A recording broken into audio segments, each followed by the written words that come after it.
जब इस दुनिया में इंसानों का नामो निशान तक नहीं था, हर तरफ सिर्फ खामोशी थी, ना कोई जानवर, ना कोई जिंदगी का निशान। उस वक्त एक दिन अल्लाह रब्बुल आलमीन ने अपने तमाम फरिश्तों को हुक्म दिया, ऐ मेरे फरिश्तों, मेरे अर्श अजीम के करीब सब इकट्ठा हो जाओ। अल्लाह रब्बुल आलमीन का हुक्म मिलते ही बेहिसाब फरिश्ते रोशनी की तरह चमकते हुए उस जगह हाजिर हो गए।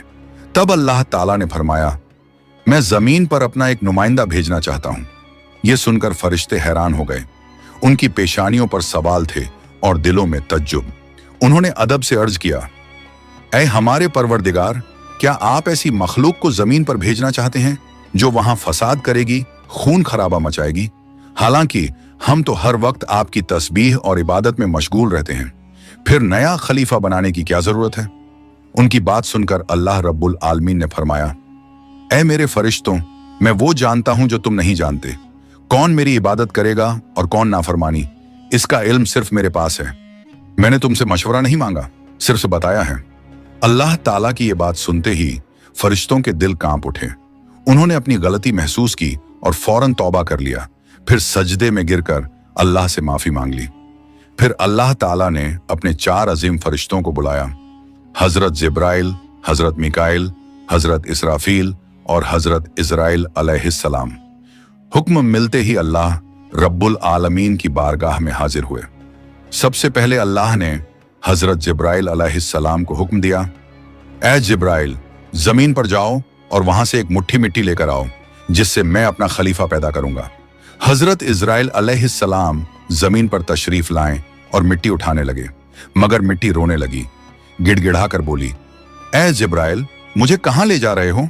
जिब्राइल अलैहिस्सलाम ने फरमाया, मैं तुम्हें अल्लाह के पास ले जा रहा हूं। वो तुमसे एक ऐसी मखलूक पैदा करेंगे जो जमीन पर उनका नुमाइंदा होगी। ये सुनते ही मिट्टी और ज्यादा रोने लगी और बोली, ऐ जिब्राइल, मुझे मत ले जाओ। मुझसे जिन इंसानों को पैदा किया जाएगा वो अल्लाह की नाफरमानी करेंगे। फिर जब अल्लाह का अजाब उतरेगा तो मैं भी तो उनके जिस्म में रहूंगी। वो अजाब मुझे भी झेलना पड़ेगा और अल्लाह के अजाब को सहने की ताकत मेरे पास नहीं है। मेरी तरफ से अल्लाह से माफी मांग लेना। मिट्टी की यह दर्द भरी पुकार सुनकर हजरत जिब्राइल अलैहिस्सलाम खाली हाथ वापस लौट आए और अल्लाह के दरबार में जाकर पूरी बात बयान कर दी। फिर अल्लाह ताला ने हजरत मिकाइल अलैहिस्सलाम को भेजा। वो भी जमीन पर तशरीफ लाएं, मगर मिट्टी ने उसी दर्द से फरियाद की और मिकाइल अलैहिस्सलाम भी खाली हाथ लौट आए। इसी तरह हजरत इजराफील अलैहिस्सलाम भी जमीन पर तशरीफ लाएं, मगर मिट्टी की आह सुनकर उनका दिल भी पिघल गया और वो भी मिट्टी उठाए बिना ही लौट आए। तीनों फरिश्ते खाली हाथ वापस आ गए। आखिरकार अल्लाह रब्बुल आलमीन ने हजरत इजराइल अलैहिस्सलाम को जमीन पर भेजा। जब इजराइल अलैहिस्सलाम जमीन पर तशरीफ लाएं तो मिट्टी ने फिर वही इल्तिजा की और बोली, ऐ इजराइल, मुझे मत ले जाओ, मुझे यहीं छोड़ दो। लेकिन इजराइल अलैहिस्सलाम ने फरमाया, ऐ मिट्टी, मैं तुम्हारी बात पर लौट नहीं सकता, क्योंकि मुझे अल्लाह का हुक्म मिला है और मैं अपने रब के हुक्म की खिलाफ वर्जी कभी नहीं करूंगा। यह कहकर उन्होंने मिट्टी उठाई और अल्लाह के दरबार में लौट आए। अल्लाह ताला ने बहुत खुश होकर फरमाया, ऐ इजराइल, क्योंकि तुमने मेरा हुक्म पूरा किया, मैं तुम्हें एक खास जिम्मेदारी देता हूं, इंसानों की रूहें कब्ज करने की जिम्मेदारी। इजराइल अलैहिस्सलाम ने अर्ज किया, ऐ अल्लाह, जब मैं इंसानों की रूह निकालूंगा तो उनके घर वाले मुझसे नफरत करेंगे और मुझे ही इल्जाम देंगे। अल्लाह ताला ने फरमाया, तुम फिक्र मत करो, हर मौत के लिए मैं अलग अलग सबब बना दूंगा। कोई बीमारी से जाएगा, कोई हादसे से, तो कोई बुढ़ापे से। लोग तुम्हें इल्जाम नहीं देंगे। ये सुनकर इजराइल अलैहिस्सलाम का दिल मुतमिन हो गया और फिर फरिश्तों ने अल्लाह के हुक्म से उस मिट्टी को मक्का शरीफ के करीब एक पहाड़ी पर रख दिया।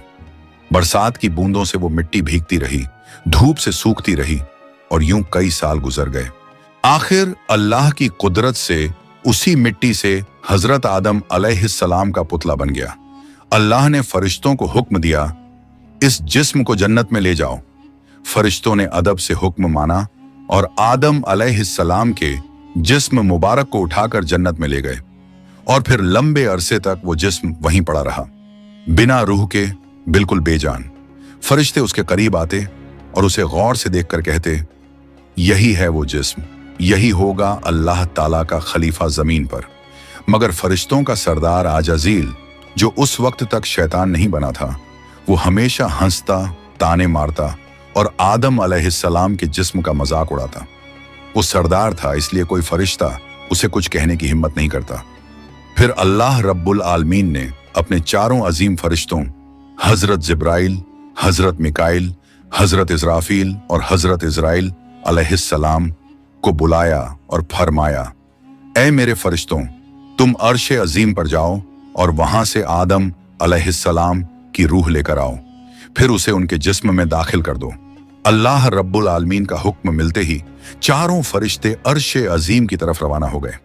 उन्होंने आदम अलैहिस्सलाम की मुबारक रूह को कीमती हीरे जवाहरात से सजे एक खूबसूरत प्याले में रखा और अदब के साथ उनके जिस्म के पास ले आए। उस वक्त आसमान के तमाम फरिश्ते खुशी से झूम उठे। हर तरफ नूर ही नूर था। सब मिलकर उस पाक मौके में शरीक हुए। लेकिन वही अजाजील, जो बाद में इब्लीस बना, अल्लाह के इस फैसले से बिल्कुल खुश नहीं था। उसके दिल में तकब्बुर की चिंगारी सुलगने लगी थी। फिर अल्लाह ताला ने हुक्म दिया, ऐ आदम, अब रूह तेरे जिस्म में दाखिल हो जाए। और बस उसी लम्हे आदम अलैहिस्सलाम की रूह उनके जिस्म मुबारक में दाखिल कर दी गई। जैसे ही रूह ने जिस्म को छुआ, उनके अंग अंग में जान दौड़ गई। उनकी आंखें खुली, हाथ पांव हिले और जिस्म जिंदा हो गया। धीरे धीरे वो उठकर बैठ गए और उनकी जबान से पहली सदा निकली, अल्हम्दुलिल्लाह। ये लफ्ज सुनकर अल्लाह रब्बुल आलमीन बहुत खुश हुए। आदम अलैहिस्सलाम ने अपनी पहली नेमत मिलने पर शुक्र अदा करने के लिए 2 रकत नमाज अदा की। जब उनकी नमाज मुकम्मल हुई तो हीरे जवाहर और सोने चांदी से सजा एक खूबसूरत तख्त लाया गया। अल्लाह के हुक्म से हजरत आदम अलैहिस्सलाम उस तख्त पर बैठ गए और फरिश्ते चारों तरफ इज्जत और मोहब्बत से झुके हुए थे। फिर अल्लाह ताला ने फरमाया, ऐ मेरे फरिश्तों, आदम को इज्जत दो और उन्हें सजदा करो।